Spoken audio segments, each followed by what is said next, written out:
Hello and welcome to the Sonic Cinema Podcast. My name is Brian Scuttle. Thank you for joining me at www.sonic-cinema.com as well as the Sonic Cinema Podcast YouTube channel. Click subscribe, rate, and review wherever you listen to podcasts, whether it's Apple, Spotify, Good Pods, or the YouTube channel, which also includes quick take reviews of select movies and more. That is at the Sonic Cinema Podcast YouTube channel.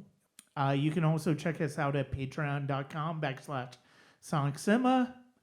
I finally got a new Leaving the Collection going there. I've got a couple of these films that we're going to be talking about today that are going to be up as far as first watches, some brief thoughts on those, and more. That is going to be at patreon.com/Sonic Cinema. So this is I can't remember if this is the first time that my October horror for the podcast has been basically dominated by Phil Fasso. Both episodes are with Phil, and the previous one we talked about the new Salem's Lot adaptation as well as the different adaptations that that movie has had, that book has had over the years, and then we've actually got another episode down the pipe that kind of sort of ties into this one, but I'm not quite ready to say how. But we are going back to a tried and true formula for us, talking about horror movies from a specific year. And the year that we chose, I was originally keen on doing 1984 because you had Nightmare on Elm Street, you had Friday 13th Part 4, and, you know, I thought that would be a good discussion. But then Phil mentioned, well, why don't we do 1974? And I looked at the year, and I knew a couple of the bigger titles as far as horror. And then there were a couple of other titles that it's like, oh, okay, this actually would be really interesting. So we are doing a 1974 horror episode. But first, let's go ahead and introduce our guest, who this year is probably going to be the most he's ever been on the podcast. This is already going to be his third appearance this year, including the Joseph Cotton episode. But please welcome back to the podcast, Phil Fasso. Phil, thank you very much for joining me. Yeah, it had to be difficult, Brian. Sorry about that. Changing the 80s to the 70s on there for you. It's a pleasure as always, my friend. The thing is that the 80s are so dominated by slashers. Yeah. And I think we've discussed this before. Slashers are that and found footage are probably my two least favorite types of horror films. Mm-hmm. And the 70s have always been my favorite decade for films in general, horror films and general films. And so you're going through it's the golden age with Coppola and so many guys. And even if you want to go beyond that into the horror realm, you have, a whole bunch of exploitation coming out from Roger Corman. There's all sorts of creative life teeming there right now. It's just bubbling up with all this creativity and this passion. And it's in my opinion, the greatest decade for filmmaking. Yeah. And I was very happy that you had said, yeah, let's take a look at 74 instead of 84. So sorry for being difficult there, but glad you were accommodating as always. And again, I just want to say I always love coming on here. I do this weekly if it were a thing, because, I love talking to you. We always come to these great conclusions, and we always, our conversations always get me to think about things and look at things a different way. And I hope it does the same for your viewers here. So yeah, I always love our discussions, regardless of what we're talking about. And I am glad that you pushed for 74 because of the fact that this particular episode, we are going to be talking about one filmmaker we've already talked about on the podcast a couple of years ago, as well as a franchise we talked about a couple of years ago, amusingly enough. But we're also talking about two filmmakers whom have not been discussed on the podcast before. One is, I've heard the name before, but I am not as familiar I'm not familiar with his work, so this was my first time seeing a film of theirs. And then another one who is part of that movie brats generation with Coppola, with Spielberg, with Scorsese. And we're going to go ahead and start off with his film. It is a really, it's funny because of the fact that when I brought this up as a possibility, is like, yeah, that's kind of horror, right? It wasn't until I saw it, because this was my first time seeing it, but I'd heard about it for years and knew I was curious about it, that this is a very quintessential horror story. We're just not quite used to seeing it in the way that the filmmaker, Brian De Palma, who is, this is a couple of years before Carrie, he's made this. It is his 1974 horror musical romance, Phantom of the Paradise. And I don't know why it didn't occur to me that this is basically a modernized take on Phantom of the Opera. And I think that's, I don't know if I've discussed it much in the podcast. I know I've mentioned in reviews before. I am not the biggest fan of Phantom of the Opera as a story. Like, even like the only time I think it's really, really connected with me was when Meredith and I saw the musical live several years ago. But like, none of the film versions have really connected with me. And I will admit, this is probably the first time that that's actually happening. I think it's the way that De Palma adapts the story to the modern era. Oh, I thought that this would be right in your wheelhouse, because I'm like, this is a musical, Yeah. right? Yeah. And I'm like, Brian's the music guy, Sonic Cinema. This has to be it's got to be right in his wheelhouse. And we can talk about the songs and the structure and all that, but yeah, it's got a lot going on. Like you said, it's a musical, it's a horror, it's a romance, and it is one of Brian De Palma's most intriguing films. For one thing, it's one of the earlier ones that does not lean into Hitchcock territory at all. I would agree with that, but there are definitely some moments that do start to hint at his obsession with Hitchcock as an influence. There are like scenes and there are shots that very much scream Hitchcock for me in this movie. Oh yeah, totally. But it's not like Dress to Kill, which is his twisted version of Psycho, or Right. Some of the other ones, you know? Yeah. No, absolutely. I mean, it's not Dress to Kill, it's not Body Double, where it's like it's very directly his take on that type of material. Sure.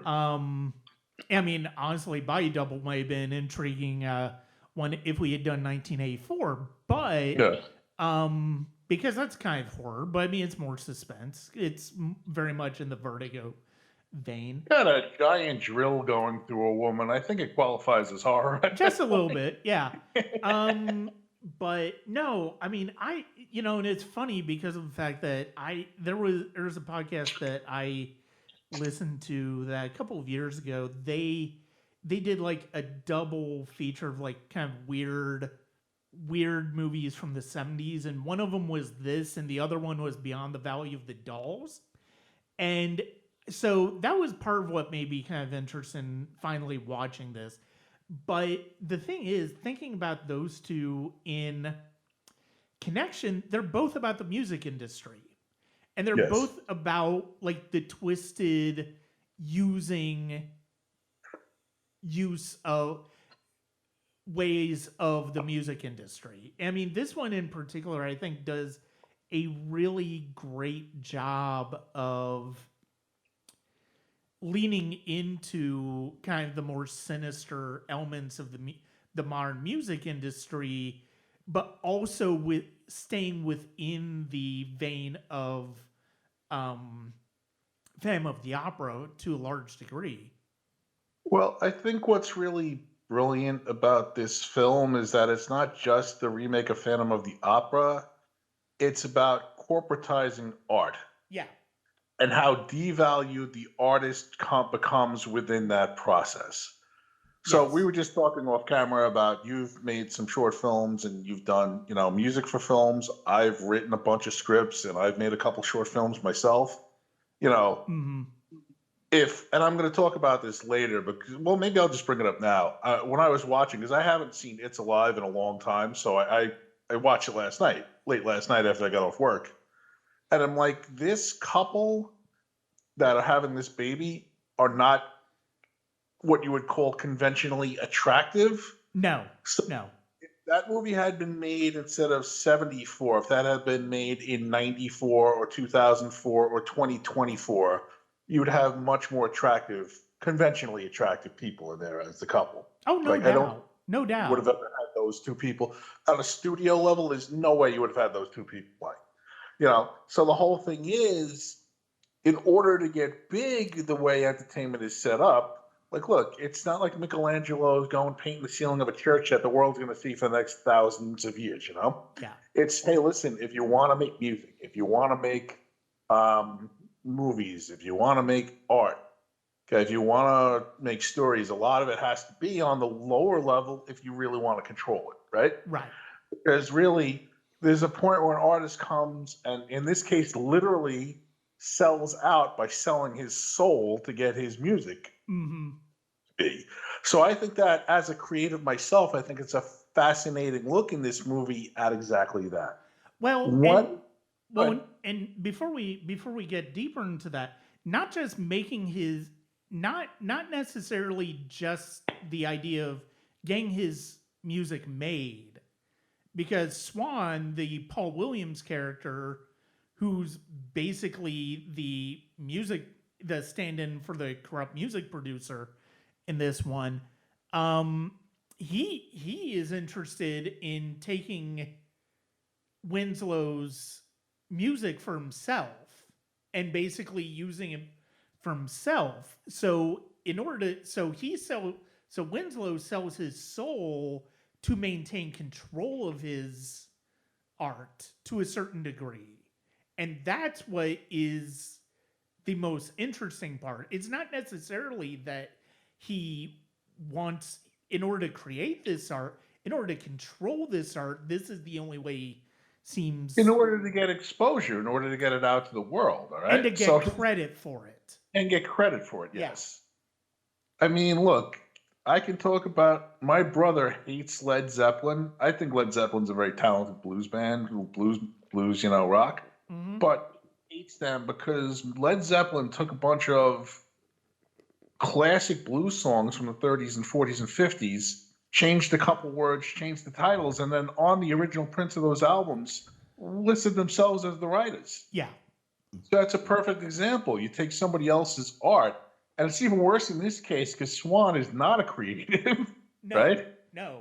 And that's also funny because that has a double edge because Paul Williams, who plays him, obviously is a creative.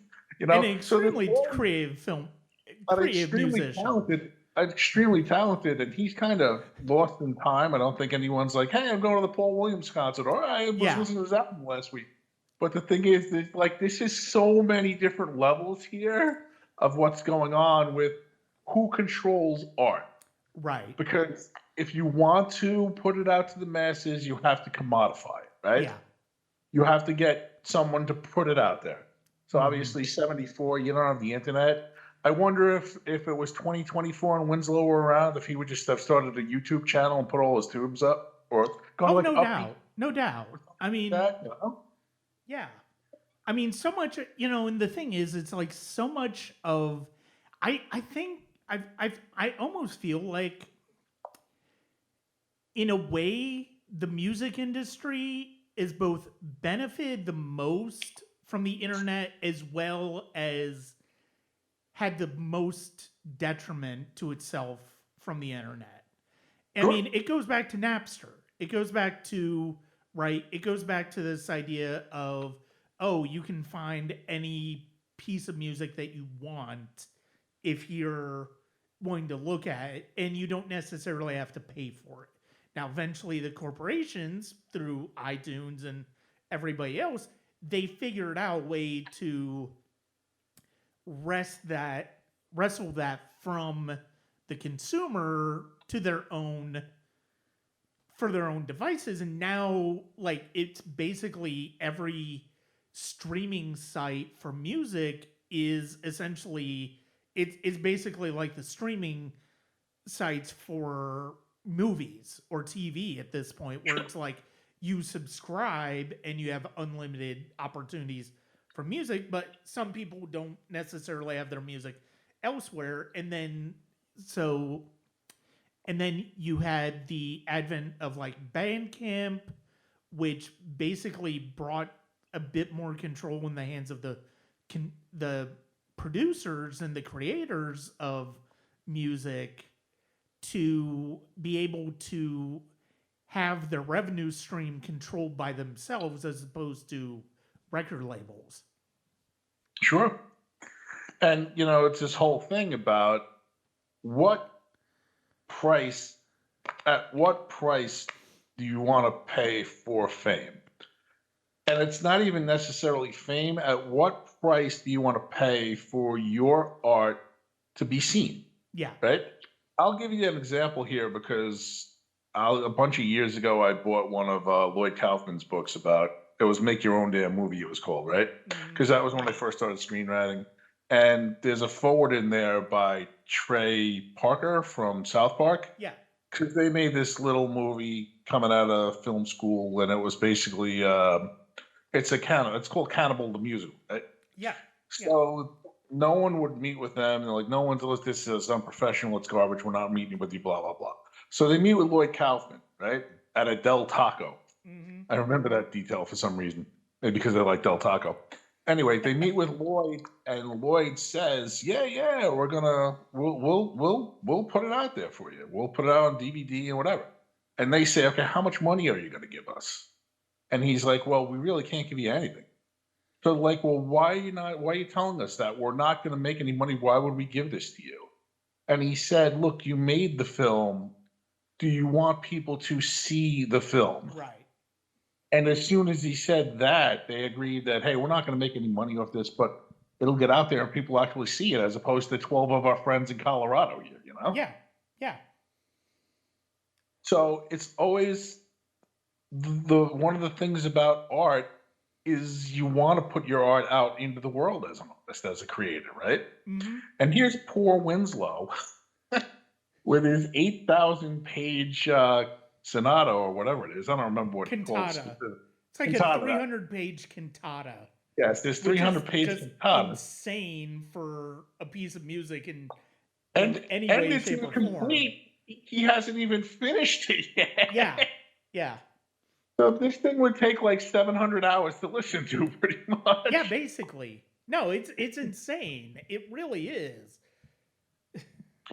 But when we start off this movie with this film where they're trying out musical acts, and we'll get back to the specific 3-man band there because they shift. It's funny the way they keep shifting depending on what the era is for the music.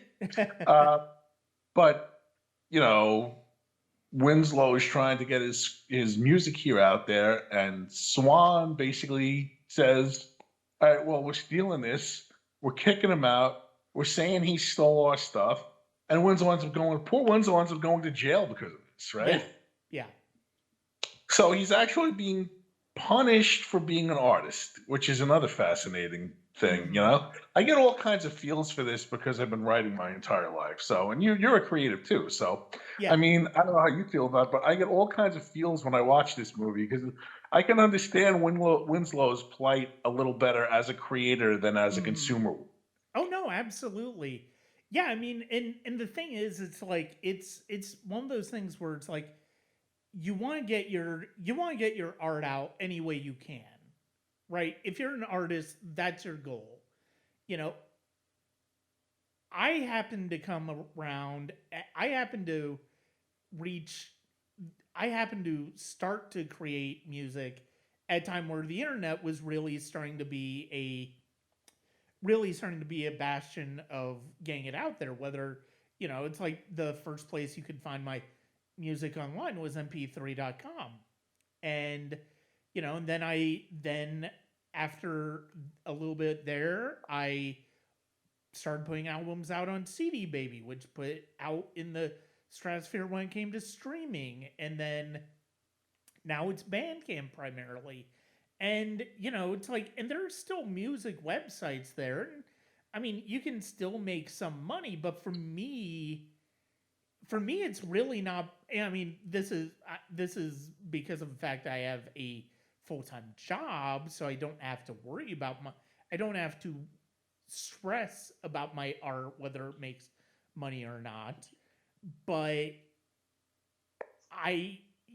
for me, it's not about making money so long as I can feel like I'm getting my music out there. And it is discouraging when you don't feel like you can. And, I've been fortunate to be able to basically control how my music gets brought out into the world for the most part.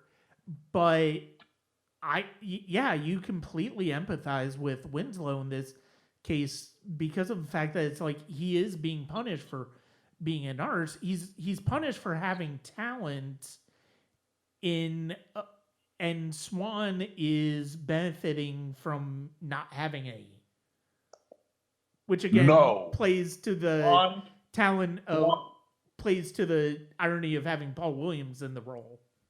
No, and Swan is totally creatively bankrupt. Yeah. What he's done is he's amassed a fortune by basically stealing other people's art. Yeah. And he's going to make money on the backs of the creatives. And once they're done, he's going to cast them aside. Or in the case of that band I was talking about, the 3-man thing, he's going to constantly recast them in different images with different genres and styles of songs. But, poor Winslow breaks out of jail and I every time I watch this movie, I'm like, this poor bastard, like he did nothing wrong here. And, he ends up creating this whole image now as he is the Phantom of the Paradise. And the Paradise is the theater that Swan owns, I guess. He owns it, right? Yeah. Yeah. And he has taken it to go up into the rafters and haunt the place and create new music. And he's, after he's very nearly died. That's an important part of it. He's very nearly died. He's deformed by the time he becomes the Phantom. And it's because of the fact that like he's been basically after breaking out of jail, he's trying to break into Swan's industry to try to wrest his music back, and he gets deformed in that way by a printing press, a record printing press, which is a really darkly ironic moment and also a very funny moment. And then he ends up seemingly dead. But I would, and the thing that I was kind of surprised about was, I mean, this is part of what makes the film so great is the fact that Swan is very aware of who the Phantom is, who Winslow is in this new visage. And it's fascinating to see how that dynamic plays. But to your point, it's basically Swan is going to use Winslow to create art. And yes, Winslow is going to get credit, but he's never going to be able to have that moment where he's in the spotlight because of it. No. And there's a point later with Garrett Graham where basically Winslow's like, not Winslow, I believe Paul Williams is like, listen, just if you don't like the words, change them. I really don't care. Like, do whatever you want with it. Yeah. Like, hey, listen, I already have stolen this. I don't really care what you do with it now. Just get out there in front of the people and make them happy, right? Right. Well, and also in that moment, so Gary Graham's character is basically the lead singer who Swan wants to be the main performer in the Yeah, cantata. the face of this new Swan era. Yeah. Yeah. But the ingenue, and this is where it gets back to Phantom of the Opera, is played by Jessica Harper's Phoenix. And she is somebody who Winslow met very early on in the film, and she recognized she's actually genuinely talented. She wants to be involved in this for more than just being around Swan. She wants to be genuinely Heard. yeah. Yeah, she wants to be heard. Just like Winslow. Winslow's got his talents creating the music. She's got her talents in singing it. But it's funny because she won't compromise earlier on because she's like, he's got a whole bunch of these girls and he wants to just throw them and they're like all just lying around and there's this lesbian orgy that's kind of suggested. Yeah. It's that. And she doesn't want to be part of that. She's like, I don't want to have to sell myself to do these things to sing in front of people. Mm-hmm. I don't want to sell my soul, which is essentially what he gets Winslow to do. Right. But it's kind of funny later on, and I know we're jumping all over the place with this, but there's that very creepy love scene, that sex scene between Paul Williams and her, right? Yeah.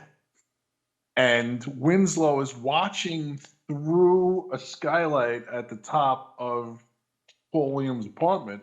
And Paul Williams knows that he's watching, and he's like, I'm going to zing you one more time. Yeah. This is the one thing you want that's not musically related. Actually, it kind of is because she's It singing is. this. Yeah. This is the one thing that's not directly tied.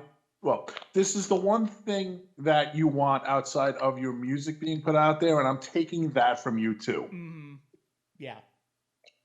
Whoever thought Paul Williams could be that evil? Right. No, I mean, every time I've seen Paul Williams, he's jovial, he's entertaining, but he's a decent guy, and so like so the idea that he's this evil individual, it's like, wow, he's really effective in it too. I mean, that he was a great talent, but Oh yeah. but yeah, I mean, it's just really such a surprising role for me, for as somebody who's only known him in particular ways. And it's so to see him in this way is just fascinating. So And I love the fact that he absolutely relishes in it. Like he's clearly all in on playing Swan. yeah. And he's clearly all in on making Swan evil. And the way he does it, I mean, you look at Paul Williams, and I'm like, you're not thinking that this is somebody frightening or scary, but goddamn, he Yeah. really he goes all in on playing Swan. No, definitely. And I am trying to look it up because yeah, he is, yeah, looks like he's still going. He's He's still alive. Yeah, he's 84. Yep. Yeah, I mean, he's been in a ton of stuff too, and he's known for, he's done a ton of stuff. So it's like, yeah, I mean, he's but yeah, this is such a big change for me, and I mean, that's one of the things I really like about this generation of filmmakers, where it's like they weren't necessarily afraid to cast some of these actors against their the iconography that we're familiar with them for.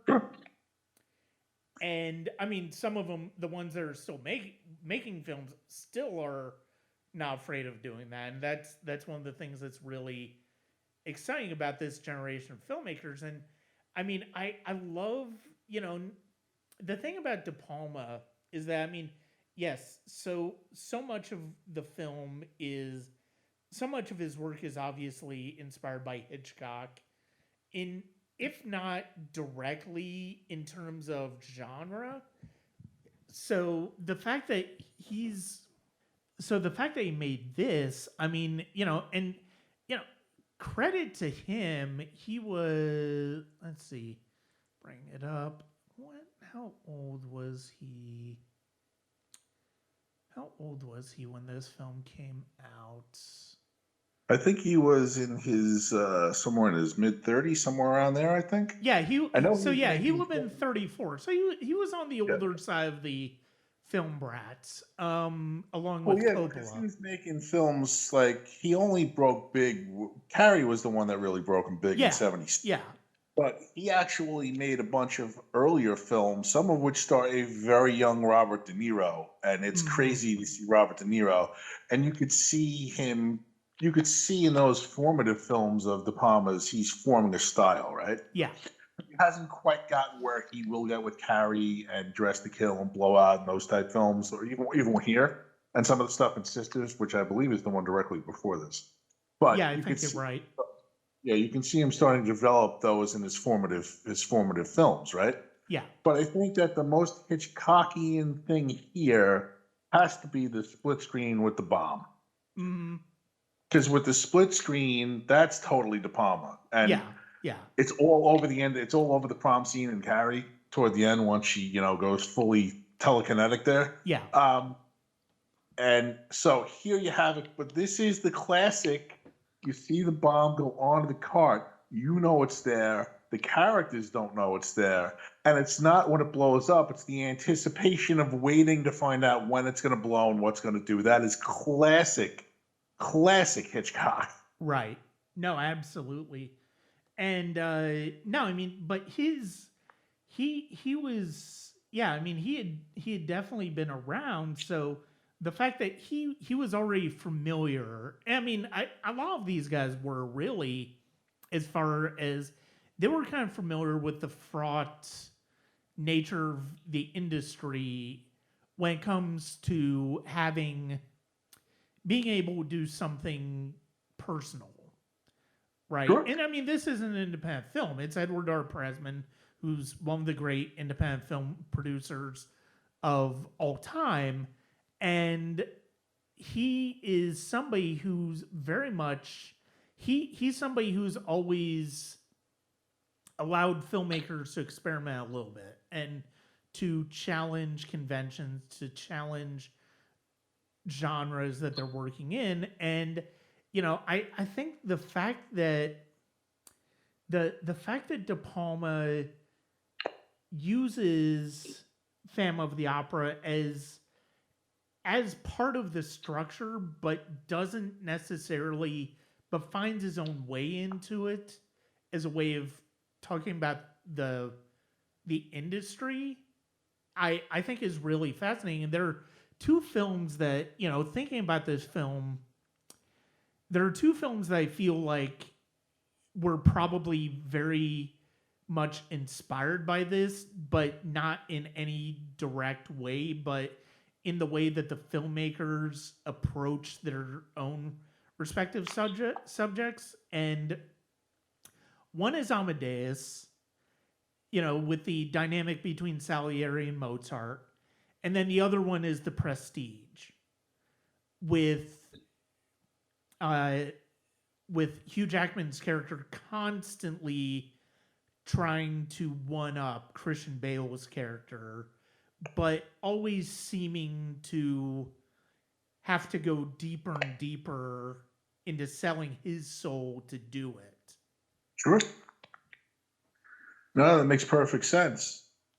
And the thing is that it's kind of funny that you look at it in a modern context and you could say, well, you get all these independent filmmakers who make these, small films, some of them Oscar winners. And then Marvel plucks them up and says, okay, here's your Eternals movie, right? Right. And then they're in the studio system now, and all those brilliant touches that they showed in those smaller, very intimate, very personal films to them are basically gone because now they're part of the machinery. Right. So I think that The Eternals is the one that was directed. I don't remember her name, but she was the one who directed a film that I believe her film directly before that won the Academy Award for Best Picture. Yeah, Chloe Zhao. Yeah. That's it. Yeah.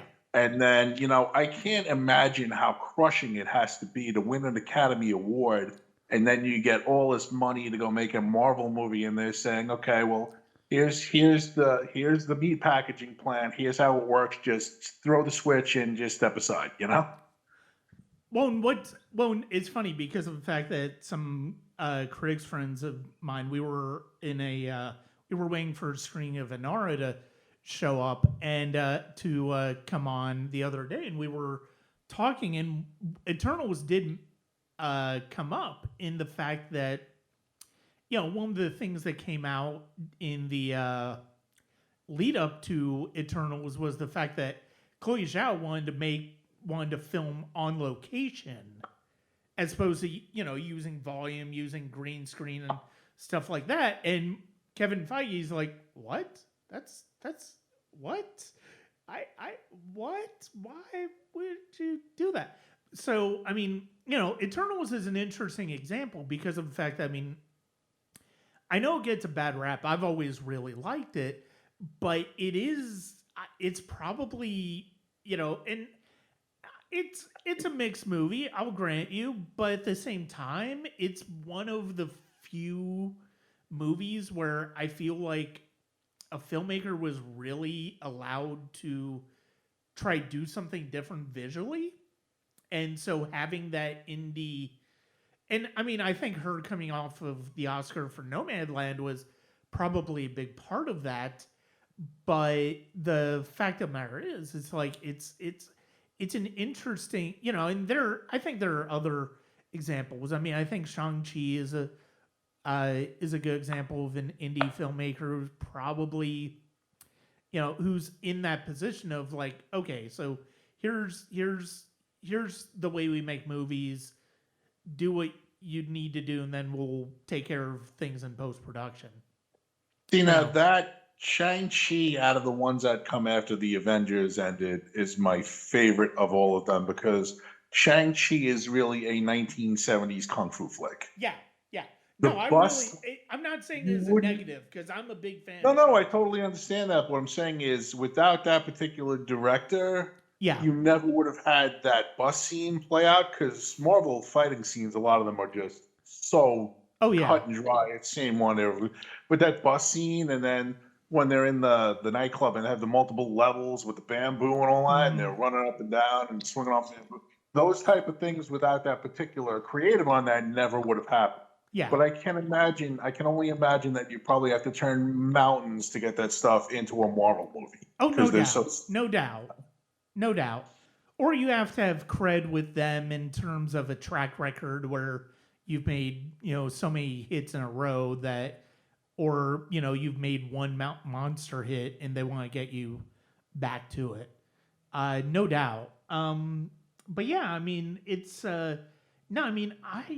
I think I'm so glad I'm familiar with Phantom of the Paradise now.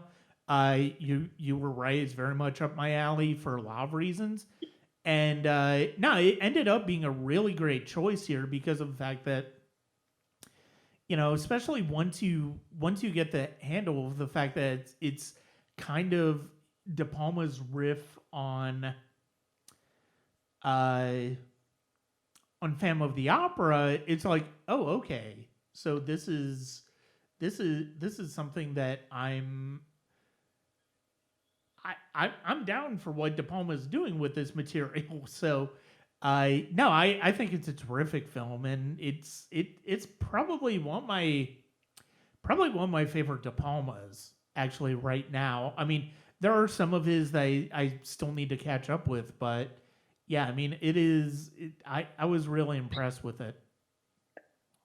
And I have to let you know, because I'm pretty sure that a lot of people will be unaware of this. When this movie came out, it totally bombed. Yep. Nobody saw it, except in Winnipeg, Canada. So Winnipeg had embraced this movie when it first came out, and it became a huge hit in Winnipeg. And to this year, I think this is the 50th anniversary. Yeah.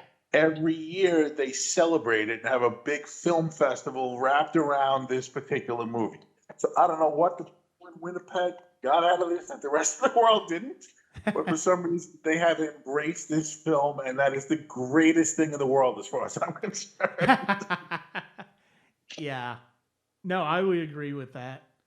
So let us continue then with our 1974 horror, and this one is another one that's very new to me. I'd never seen it before, and is also my first time watching a film written and directed by Larry Cohen, which I'm familiar with his name, but I'd never seen a film of his before. And this one is called "It's Alive." And why don't you why don't you Lay it out kind of for you. set the stage for us? So before I do that, I have to just go back to something on the last podcast we did, and you'll see how this relates. It's 1993, right? Right. In college, I got married very early. I divorced within the same year, so we won't talk about that. But my ex-wife, my at that time when we were together, she was a huge horror fan, right? So this is the day when blockbusters were still popular and Hollywood Video and all that. So we rented a lot of horror movies at that time, right? Yeah. So I know that I said that I'd seen everything related to Salem's Lot, and I totally forgot about this. So we walk into the video store, me and her, one day, and I'm looking at a box, and what do I see? I see Barlow, Master Vampire, on the cover of the box. But I'm like, okay, this is not Salem's Lot. What the hell is a Return to Salem's Lot?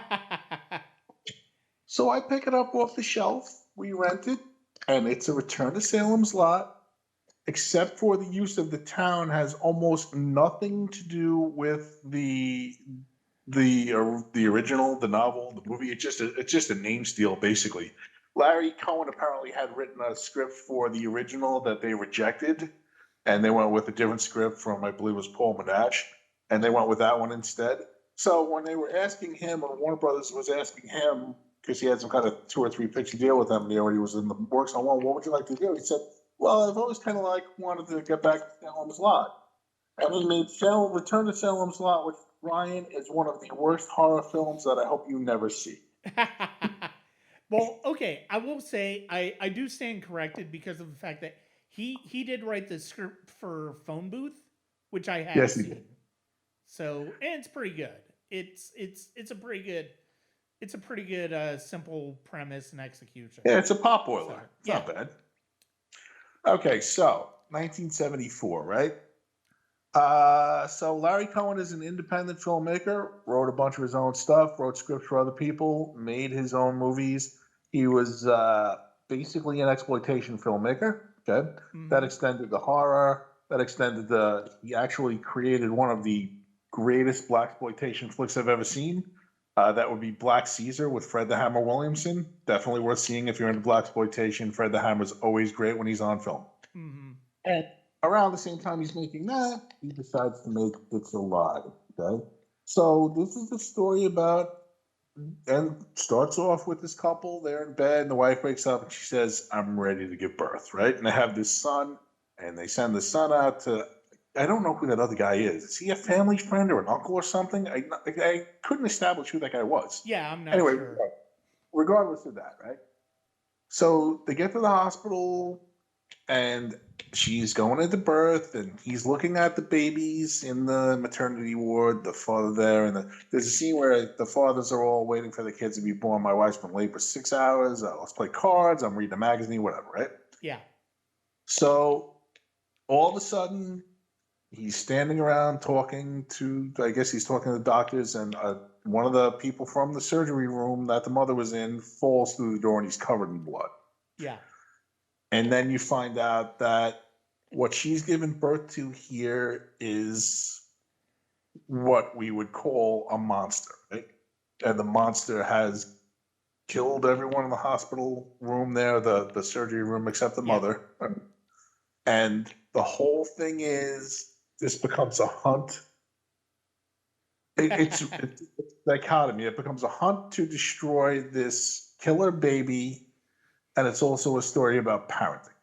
Okay.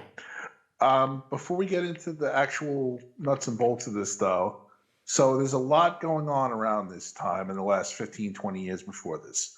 I don't know if you know what thalidomide is or have ever heard about thalidomide babies. I So don't believe let I've me break heard the of audience. that. Let me break the audience on this, right? So thalidomide was a drug that was created in the 50s, right? And thalidomide was basically used for a bunch of different purposes, but it was mainly used as a sedative, right? Right. So it was mass marketed and produced by Big Pharma, and then they decided that, oh, this is going to work really good with morning sickness, so we'll give it to women for morning sickness. Never testing it on pregnant women to see if there were any side effects. So thalidomide, women on thalidomide were deformed babies. They were having miscarriages. The babies had terrible physical and mental deformities, all because Big Pharma did not bother to actually do its due diligence and make sure this was good for the purpose it was used for. I am sure that is a huge, especially because we'll talk about the scene with the Big Pharma guy, because somebody shows up in Big Pharma in this movie to Yeah. talk to one of them. I am sure that that had to be the inspiration for this, right? Right. Okay. Now, also, a year or two before this, you have, and I know I don't want to get into politics. I know this isn't a political forum, and I'm not going to bring it into politics. I'm going to mention that within a year or two before this is when Roe versus Wade Right. made abortion illegal. Yeah. So I'm sure that a big part of that plays into this, right? So between that, there's a lot of stuff going on, and there's a lot of stuff about deformities and legally terminating pregnancies and things like of that nature. And that plays into what is a very Brian, I watched the end of this last night, and it was like 3 a.m, mind you. But by the time I got into the end of this, I'm like, oh my God, this has to be one of the most depressing films I've seen, and maybe since The Boy in the Striped Pajamas, you know? Yeah. Because this thing is just it's gut wrenching, and it hit me right in the heart, you know. I don't have any kids. I'm not even going out with anybody at this point, but I really feel for this poor mother and father here Yeah. who are vilified for her giving birth to a monstrosity. Yeah. So that's what I took out of this more than anything last night, right? Because I haven't seen this in years. Like I said, I saw it a bunch of years ago. Well, I've seen it a bunch of times over my life. But I'm watching this last night. The first thing I see is the doctor, when the mother's on the table, is a dick. Yeah. He's trying to say, I just want to give birth. I'm in pain. And he's like, shut up. Don't worry about it. I'm doing my thing. Did you feel like cut? I'm going to pull the baby out. Just don't bother me. Don't bother me. Don't bother. Right? So I'm kind of glad that guy bites it early because, oh my God. So it gets worse because once this is just a bizarre. It's so bizarre because in any other movie you should be rooting for them to destroy the monster. You should be rooting for them to destroy something that's putting people's lives in jeopardy. But on the flip side, this is a newborn baby. Right. No, and I mean, you certainly mentioned. I mean, I think look. I mean, I think you have, especially since it's literally mentioned in the movie that the couple did look into the possibility of having an abortion.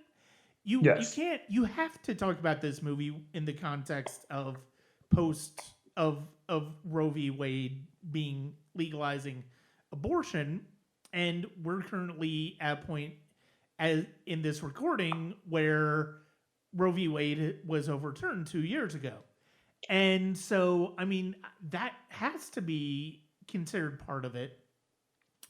But I mean, another, I mean, it's funny because of the fact that I wonder how much we've talked about the movie a few years ago, but I can't help but think that this movie, in a way, also inspired The Omen a couple of years later.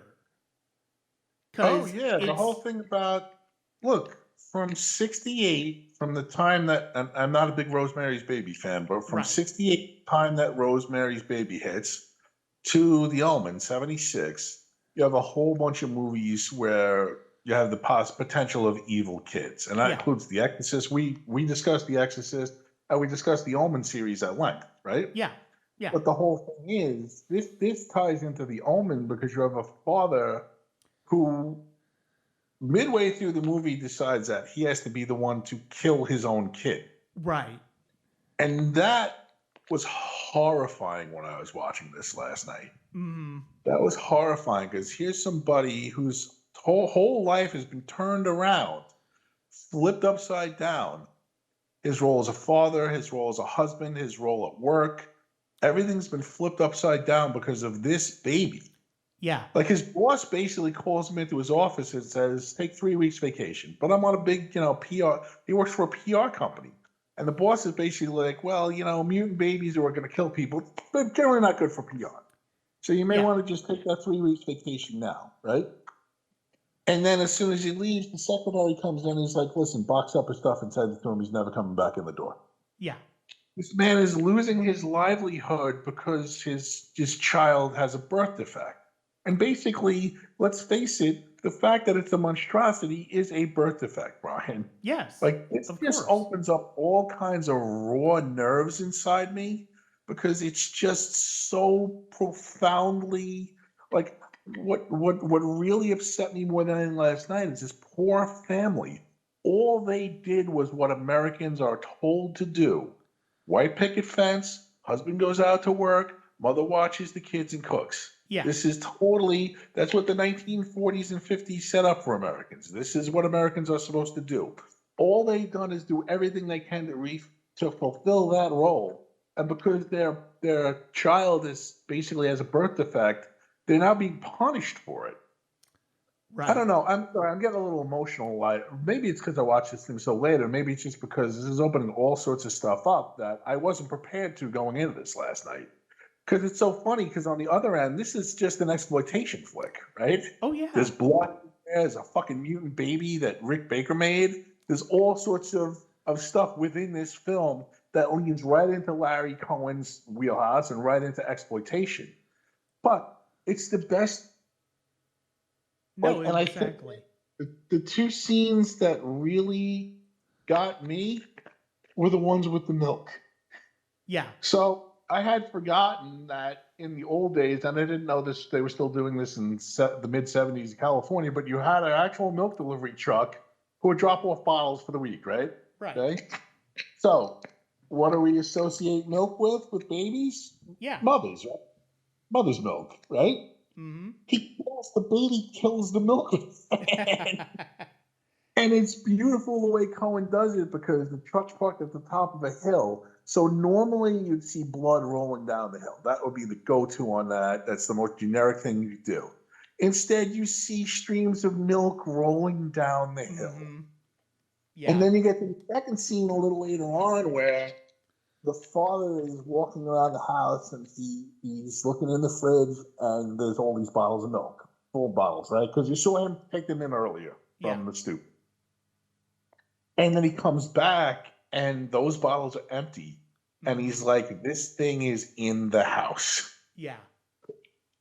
But tying that to milk brings the whole motherhood thing in it. I think it's kind of brilliant on Cohen to do that. No, it's fascinating because of the fact that it's in a way like it points in a way it points the direction to the Omen where it's like a father has to kill its child because their child because of the fact that their child is evil. But on the other hand, yeah, you're right. For a lot of this movie, they're very protective of it, and it's and especially the mother. The mother has very strong maternal instincts towards her child, regardless of what it's doing. And that is such a fascinating way to approach this material because it is exploitation, and it could have been even more so just deformed baby just going on a rampage, which is what the movie is.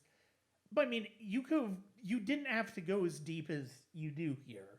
And it's hinted at the end of the movie that this, well, it's not hinted at, it's hinted at early in the movie that this could be a result of radiation poisoning.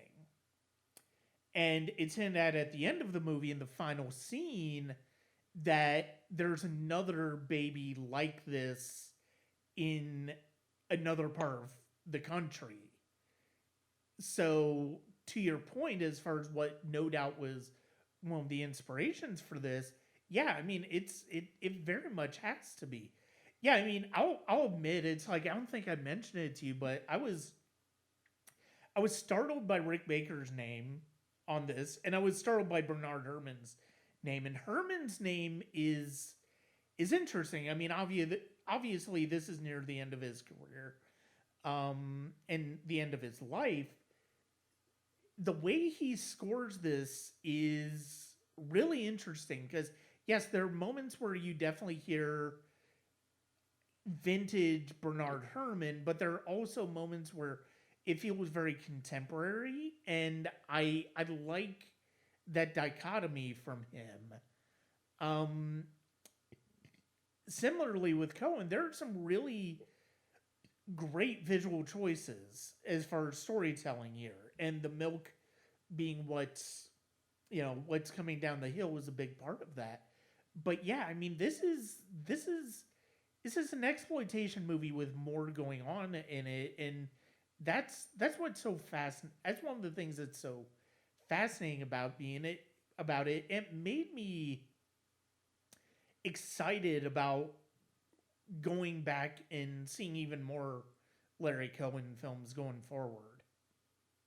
And I think that part of it is in the 70s, outside the studio system, you could make horror movies and you can make movies like this and Dawn of the Dead, where if you're an independent filmmaker like Cohen or Romero, you can you can have all the gore and splatter and exploitation in the world, but you can put your social messages into those movies. Yeah, Because clearly, this is on the one level, it's just about a killer mutant baby running around, the cops trying to kill it. yeah, And that's one level, but it's also really a movie about family. And I got really touched up because the father, the baby ends up in the house and he realizes this. And then like it's really weird because the baby shows up at the other son's school yeah, at one point, and he's in there with the cops, and the cops are like, "Why would he come here?" And the father's like, "Well, this is my son. He goes here. This is a sixth grade classroom."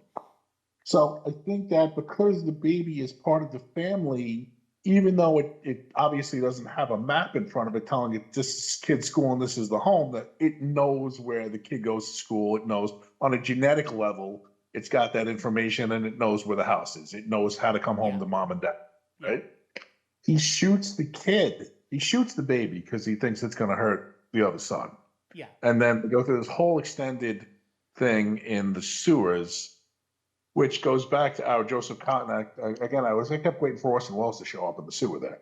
But yeah, so you get to the point where the father has a gun. He's got a rifle because he gave him a rifle, and he finds the baby, and he sees it, and it's injured, and it's crying, and he all of a sudden the light switches off in his head, and he goes from one direction to the other, and he's like, yeah, "It's okay, I'll take care of you.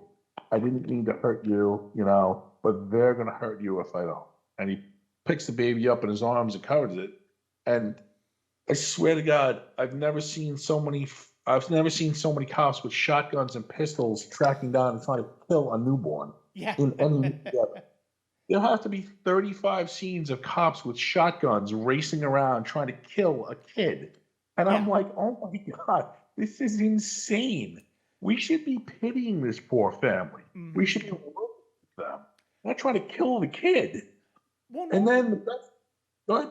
well, one of the things that's interesting about this movie is that, and you hinted at it earlier, is the whole the media, the circus around this experience, right? I mean, Yes. obviously, it's gonna be huge news, this massacre that happens at the hospital, but it seeps into the real life of these parents who not only are dealing with this traumatic experience regarding their newborn, but also are in the spotlight in a way that impacts his job, impacts their lives, and it's just a circus. It's a media circus, and it's a societal circus, and it really does point to this idea. Like, I think there was like a remake of this about 15 years ago. I can't remember. It's terrible.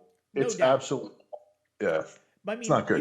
you could do. I think if you could do a really interesting update on this and do it when it comes to like the anti-vax movement. Oh, sure, yeah. And just any movement in general where the idea of a child being something being wrong with a child is all of a sudden puts the choices of the parents in the spotlight and a media circus. And you could do a great job with this material, but yeah, it's Because so much of this is contemporary. It's still with us today. And I yeah, think that one of the smaller scenes in there is when the guy from Big Pharma comes to the hospital and he's speaking to the guy who's, I guess, the hospital director, right?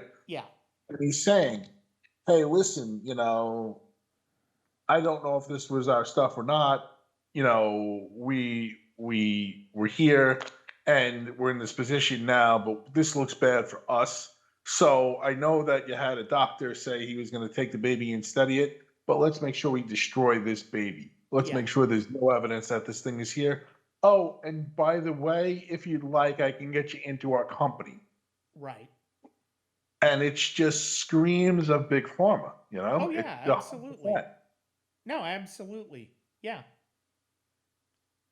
So I think on an end note here that this is again, I hadn't seen it in a long time, and I certainly didn't pick up. I'm sure I picked up on some of this, but I'm not quite sure I was so in tune as I was with it last night. But there is a lot that Larry Cohen is saying in this movie, and if you're looking for some challenging things about family and birth and how Americans look at each other, this is a great example of that. And if you want an exploitation flick where Rick Baker put together a hell of a killer baby and there's a lot of blood and gore going on, you got that end of it too. Yeah. Yeah. No, absolutely. This was one I did not anticipate having the reactions I did, to your point. And no, it was a terrific choice. And it makes me, like I said, it makes me excited to see more Larry Cohen films in the future. So we But are yeah, going. it might be about that. Please don't ever see Return to Salem's Lot. I'm just warning you now. I will take your advice on that one. So that brings us to our third feature of the episode.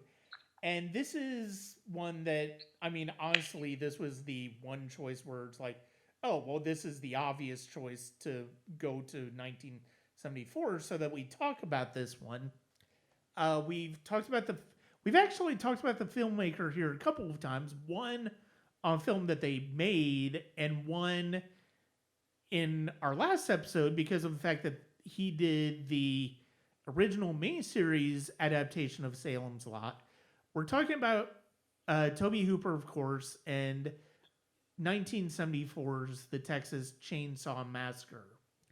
So we've actually talked about Hooper 3 times because don't forget, a couple of years ago, we did talk about that modern day classic, Netflix's Texas Chainsaw Massacre. Oh, yes, of course. I mean, this is, and what was hilarious was that was a very impromptu discussion, too. Like, I think you put the feelers out there on talking about it, and then I saw it, and it's like, okay, yeah, let's do this as soon as possible. Yeah, we don't only do the impromptu ones, but once in a while, there's something where either you and I get in touch with the other and like, we got to talk about this now. And that was one of those. So. Yeah, this was definitely one of those. And so it does make sense that we're going full circle, going back to the original Texas Chainsaw Massacre. And, this is, there, I mean, honestly, there's how much is there to say about this movie after 50 years? It is obviously you have the iconic opening narration from John Lettercat, which it's really jarring for somebody. It was really jarring, I think, the first time I saw it because I was so familiar with Lettercat as a comedic performer. So, I mean, it's so hearing his voice over this movie and saying the tone, it really is compelling. And you know, this is kind of ground zero for the beginning of the slasher genre. I mean, yeah, Psycho, you can go back to that to a certain extent, but when it comes to the contemporary slasher genre, this is it, right? I mean, teenagers or young adults on a trip, they come across a psycho killer, and there's more to it than that, and we will get into that. Tobe Hooper, and the thing is, the funny thing is, it's like, we talked about the controversy with Poltergeist in that episode, where, I can understand and on the one hand, I can understand because of the fact that it's like Tobe Hooper, obviously most best known for Texas Chainsaw Massacre, a movie that is very much the polar opposite in terms of style and storytelling as Poltergeist. But at the same time, you can definitely see in Chainsaw Massacre the way Hooper approaches this gradually unfolding situation that these kids find themselves in, and it's very much in the vein of a slow burn that just goes batshit off the rails by the end. And it's really it's there's such a brute force intensity to this movie that you see in Poltergeist, and it's something that's very singular to this. And one of the reasons I dislike the 2003 version is that it tried to slicken up this story. And I'm like, I feel like this story works best because it feels like something illicit, right? It almost in a way, it almost feels like a found footage movie, but there's nobody filming it. But it feels like it's somebody who happened to be with this group who's filming these events. Sure. So let me just piggyback on a few of those ideas. First off, I actually enjoy and I understand why you would say what you say, because it's a legitimate criticism about the 2003 version. That is one of the few sequels to this, or whatever, one of the few movies under the Texas Chainsaw brand that I actually like, because that's one of the few times where I find Leatherface to be totally menacing. And I met Andrew Bernarski, the guy who played him. He's just giant, monster-sized guy, And he comes across as very, very frightening in that movie, which he doesn't in a bunch of the others. Okay. Okay. As far as my inroad to Texas Chainsaw Massacre, this is going to sound silly, and I might have mentioned this previously. I saw Texas Chainsaw 2 first. Because when I was a kid in the mid-'80s, my brother and I shared a room, and around the mid-'80s, our parents put a television in there. We had a cable box. So HBO would run Texas Chainsaw Massacre 2 all the time, late at night, and I shouldn't have been watching TV, and certainly shouldn't have been watching anything of that, like 14, 15, but hey, here we are, right? Yeah. So I had never seen the only parts of Texas Chainsaw Massacre that I had ever seen are the parts that they showed up in the movie Summer School. Have you ever seen that? The comedy from the 80s? It's been a long time since I've seen Summer School. I do remember watching it though.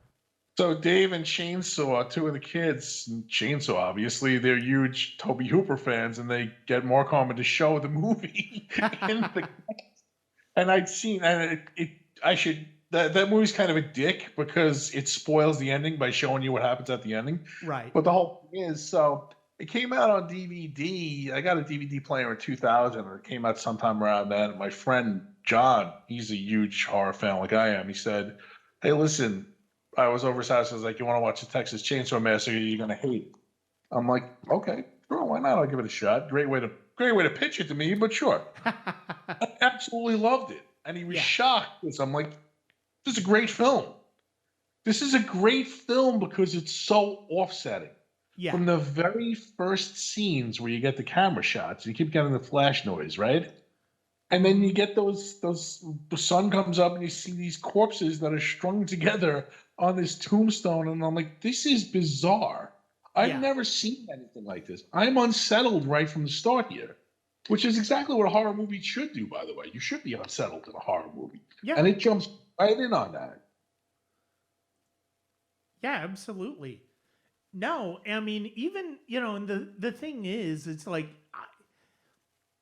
to a certain extent, like, part of the reason why this is very much ground zero for contemporary slashers is because I think a lot of the characters, and I mean, it's a lot of the characters, the adults, the group that is making its way, through by the van. This is it's a really annoying group of teenagers, right? I mean, they're not necessarily teenagers. Before you go any further, I might hate Franklin more than any character in any other horror movie I've ever seen. He is so annoying. Yeah. And I understand in a wheelchair, and that's a burden for everybody around him, to the point where he has to take a pee, and they kind of let his wheelchair roll down a hill with him in it. Yeah. Yeah. So, but the thing is that you could tell, I guarantee the way the character is written, that's because of a lifelong being upset about being in a wheelchair. That's the take I get from that, right? Right. He is so annoying. I just want him to die from the very second I see the family. I see Chainsaw. I see Leatherface, rather, Yeah. But you're right. They're kind of like, they're kind of like Dipsy Doodle, Dipsy Doo. One of them's into astrology. And it's a very 70s group, Brian. Yeah. Oh, yeah, absolutely. No, you're absolutely right. And, and then we get the hitchhiker who comes in, starts to, and he's even crazier than everybody else. And he starts taking pictures.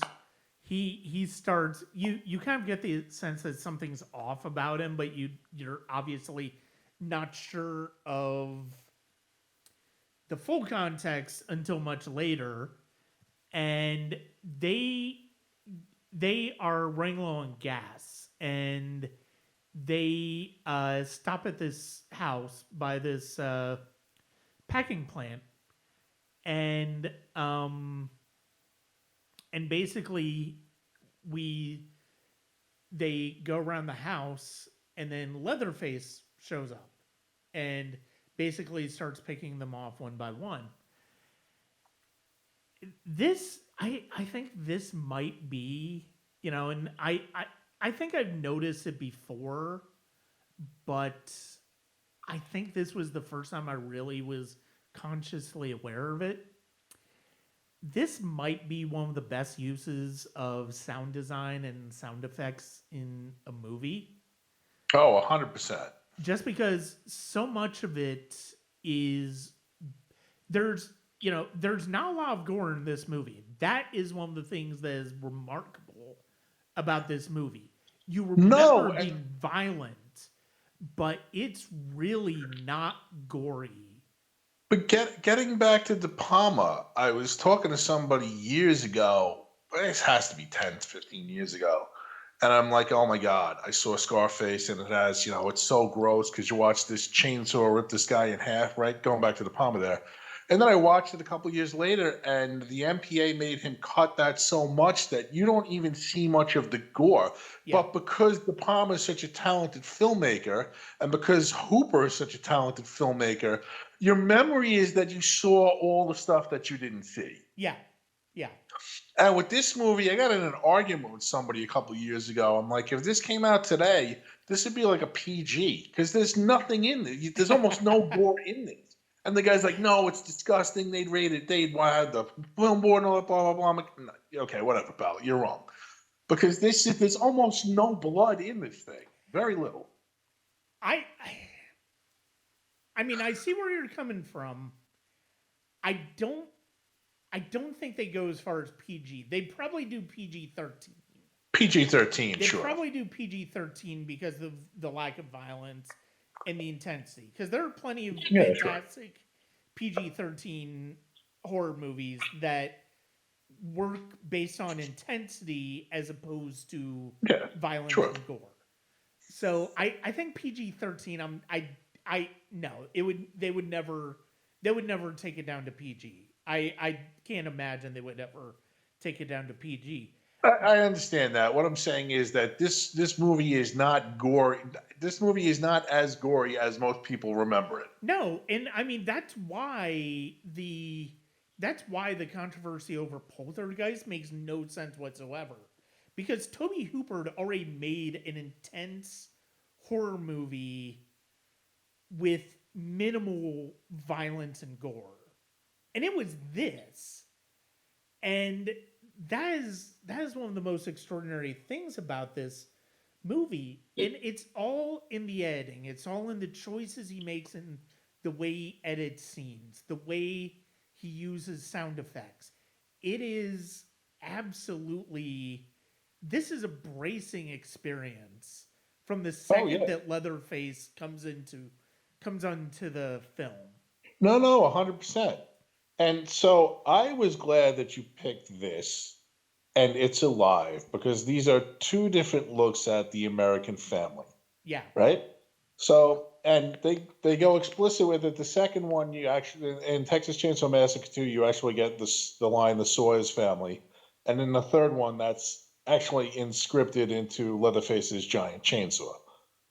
You have two very different family units here, right? Yeah. You have a family where, well, let's talk about the quote unquote the first family unit, which I think is the teens. Yeah. So Sally is actually Franklin's cousin. Yeah. Right? The rest of them aren't actually related. There's 5 of them, right? Right. But they're acting like a family unit. They're going to visit her, I think her grandfather's house or something. Yeah, something the house like that. Yeah. Something like that, right? So they're going to wrap up some stuff. I think that the grandfather recently, I'm not quite sure about the details, because they do go to that cemetery at the beginning that's been desecrated, and I think they're going to visit the relative's grave. But you have this family unit that is, and again, this is like I said, this group of kids is so 70s, they might as well have the numbers 7 and 0 inscripted on their shirts, right? Right. Then you have this other family unit, this rogue, insane, backwoods family unit who is plucking people off and turning them into food, right? Yeah. So I just want to piggyback to something that we said way back. I said way back when we did our conversation about the Netflix Texas Chainsaw from a few years ago. Right. One of the things that when you get past Texas Chainsaw Massacre 2, one of the things from 3 on through just about everyone that they forget about is that these people aren't just cannibals and killers for the hell of it. They're cannibals because the meatpacking plant has dried up, right? Yeah. Their source of food, their source of economy and ability to buy food has been destroyed by that, right? Mm-hmm. So they've resorted to cannibalism as a way to replace that, right? So it's America eating itself is what it is. Right. Which goes back to something that George Romero one time said about Night of the Living Dead. He views the zombies as the neighbors, right? Yeah. Well, this is what if your neighbor was a 6'4" boot wearing psychopath in a dead skin mask chasing you down with a giant chainsaw, right? Mm-hmm. And this is really about the destruction of the American family. This movie on one level. Yeah. So you get a different view of it from where Larry Cohen was going, but I think that thematically these films fit together really well. Well, and in taking it from that context, I think it's interesting because of the fact that you know you can look at you can almost look at Leatherface's um, family in as sort of the haves versus the have-nots, right? Like the Sure, big 100%. corporation, like they're turning the tables, like they're taking the packing plant is taking is taking sustenance away from Leatherface's family. So Leatherface's family is going to be taking life from this family. It's coming, and it's very much Yes. haves and have nots. So yeah, Oh, it's 100%. fascinating as social commentary because I mean that's I mean it was gonna be turbocharged in the 80s, of course, but you start to see that build in the 70s. And one of the funny things about Texas Chainsaw Massacre too, I love, is that the cook from this one is the only, well, it's Leatherface, but he's the only returning actor. He's playing the same character, the cook, right? Mm-hmm. So he's got this rolling, it's the rolling, I forget, I have a shirt of it actually. It's like a rolling barbecue grill. So they have a truck that he drives around, and it's like a mobile, chili delivery, because obviously if you can't find the cows there, take it on the road, right? Yeah, yeah, But the whole thing is that you take people's liveliness away. And again, this is a couple years before uh, the gas prices shot through the roof, and Vietnam's still going on this time. There's a lot of turmoil. We're headed into a recession shortly after this. A couple years ago, when Carter comes into office, yeah. but all that stuff, like this is prefiguring where that's going. That hey, Right. this is American family who has to find a way to survive. And again, commerce is what we're all about, America, right? Yeah. Okay. Haves and have nots, like you said, get the best job, make the best money, eat the best people. And again, like these, like, on a very visceral level, this is about a giant hulking dude with a chainsaw. Yeah. But it's so much more than that, just like the other two flicks we talked about. Mm-hmm. That's why I'm really glad that you chose these three films, because I think that there's a lot to mine here that casual viewers might not look past the whole guy with a chainsaw or killer baby or those sorts of things. So I'm glad that we're bringing this stuff up, Right. because if you look at these movies, they're a lot deeper than they may appear. Yeah. Well, and I think Sally and Franklin, I think they're brother and sister actually. Are they? Yeah, I think They so. might be. They might be. I think they are. Um, but no, I mean, and this is, to your point, you've already mentioned Vietnam. This is also, Watergate's taking place and Nixon resigning. This is part of that early 70s. All three of these really are part of that early 70s where American society is feeling particularly grim in terms of how the direction of the country. And that's something that's something that all of these major filmmakers, the film brats, tapped into in a lot of ways. I mean, Spielberg maybe not as much, but I mean, even in he had Sugarland Express that came out this year, and a that film's about family that is being separated by the establishment. Sure. Fam of the Paradise is about the corruption of the music industry and the corruption of corporation art versus creating art versus selling art, and Sure. it's alive about family as well, about this dysfunctional family, and about families that are being taken apart because of a freak thing that may not necessarily be their fault. And so, I mean, the thing that I think is one of the things that's so extraordinary about Texas Chainsaw Massacre is that this should be like one of the most unwatchable slasher movies of all time. The Sure. constant screaming that Sally does in the last third of this movie should absolutely grate on us. And it does to a certain extent, but we're so unnerved and we're so caught up in the whole what the fuck is going on of this experience that it's, of course, we're just drawn in. And I'll tell you where Hooper captures this best in this movie, and that's the dinner scene. Yeah. And here's why. Yeah. Here's why. Again, I talked about this earlier with the idea of the nuclear family, right? Dad goes out to work, mom stays home, cooks, right? Kids go to school, right? And where does that culminate every day when dad gets home and mom's done cooking? The family sitting down for Yeah. dinner. And Yeah. this is such a subverted, twisted version of the American family dinner that it's brilliant. Well, and to your point, I mean, Leatherface is done up in makeup and a wig, and he's very much The mother, he's the mother in this situation. 100%. Yeah. He's the mother here because someone's got to be the provider. Someone's got to be the provider, and someone's got to be the one home making dinner for Yeah. the family. Yeah.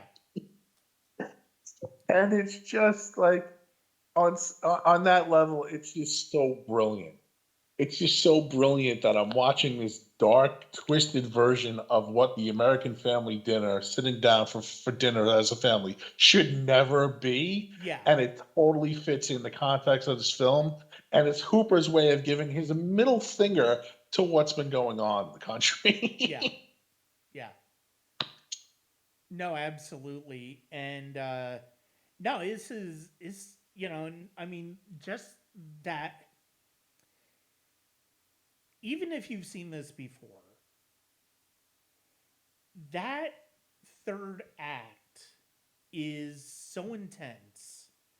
I mean, even when, like, you almost forget to a certain extent, like, as they're trying to get Grandpa to kill Sally, and he's too weak to hold the hammer and stuff like that, and they keep trying, but it's important for them to have this ritual of grandfather's the one who has to do this.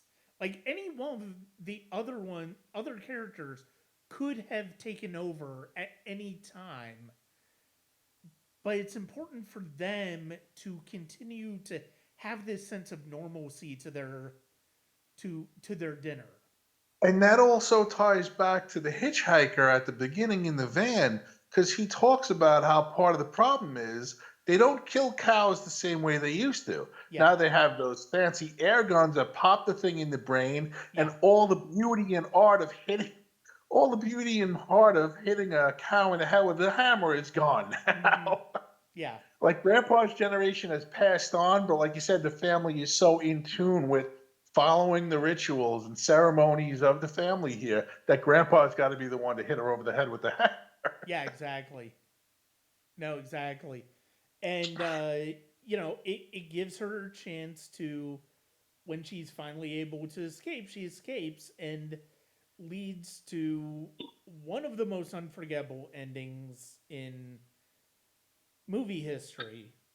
One of the most and it's funny because of the fact that, I mean, you and I have you I can't remember. Did you say you finished in a violent nature? Oh no, I couldn't That's make it right. You. past. Yeah. So it's funny because of the fact that I'm not.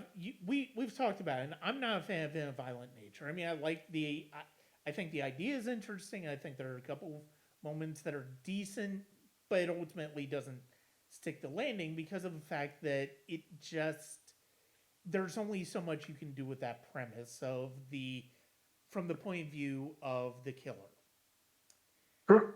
And it's funny because of the fact that the ending and part of the thing that irritates me about that ending to that movie is the fact that it very much feels like it's inspired by Texas Chainsaw Massacre, Okay. but it also doesn't quite know it doesn't know when to get out of its own way and just end the movie from there. And it's like I'm not, and all of a sudden you have this POV change that just you're waiting for the other shoe to drop and it just doesn't. And the thing I will say, and part of where this with Texas Chainsaw Massacre, they don't they don't linger when it comes to the ending. Like Sally makes her way to getting in a car that's going to help her. But let's break it Gets down away. before that. Let's break it down before that because Yeah. this one of the most unconventional endings you'll ever see in a horror movie, and no studio today would ever allow this ending out, right? No. So she finally dives out a window from the house and runs into the street. Then the hitchhiker comes and he's chasing her, but then a semi comes out of nowhere and runs over the hitchhiker, right? Yeah. The semi driver gets out of the truck and Leatherface is there. So he throws a wrench at Leatherface. Leatherface cuts his own leg.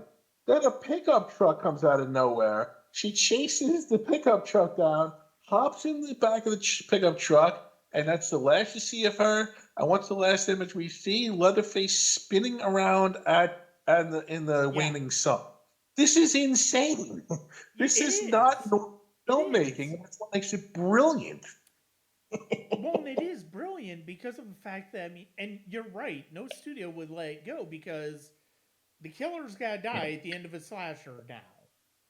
Like in a few years, we're gonna get Halloween, and guess what? At that point, the killer's gotta die at some point, and that basically becomes the MO, even with the never-ending sequels that take place in this franchise, in this series.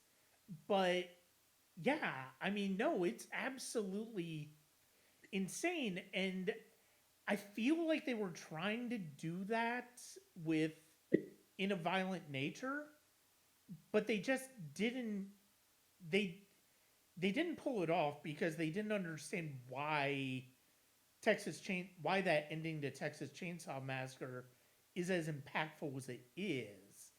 Look, so many modern horror movies borrow from the DNA of Texas Chainsaw Massacre.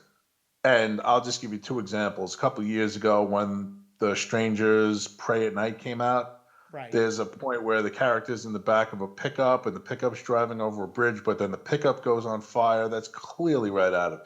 And then if you reach forward to Halloween 2018, okay, Laurie Strode ends up with her daughter and her granddaughter in the back of a pickup truck, riding away from the terror, right? Yeah. But none of those movies really understand why that's so impactful, and it worked in Texas Chainsaw, and that's why it doesn't work anywhere else. Right. No, absolutely. No, absolutely. And I'd say that if you're going to watch 3 horror films, we're recording this on the day before Halloween.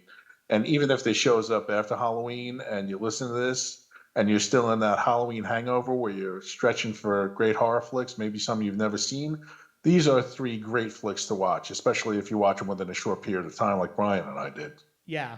No, absolutely.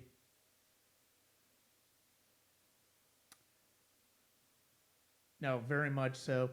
And no, I'm very appreciative of again, I am very appreciative, Phil, that you suggested that we pivot to 1974, and this was a terrific group of 3 films to talk about, and it is, as always, a pleasure.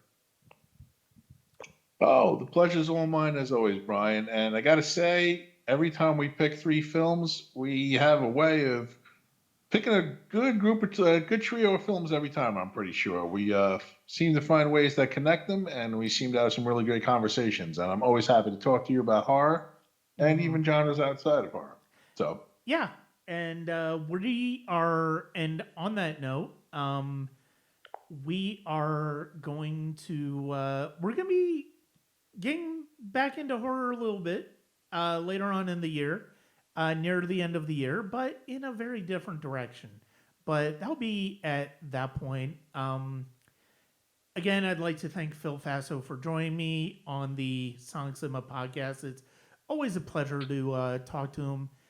You can check out the podcast wherever you listen to podcasts, whether it's Apple, Spotify, Good Pods, YouTube, pretty much any podcatcher that you listen to podcasts on. You can also check us out at patreon.com/Sonic Cinema.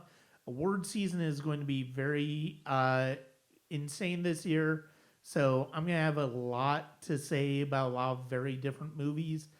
But you can always check that stuff out at www.sonic-cinema.com. Thank you very much.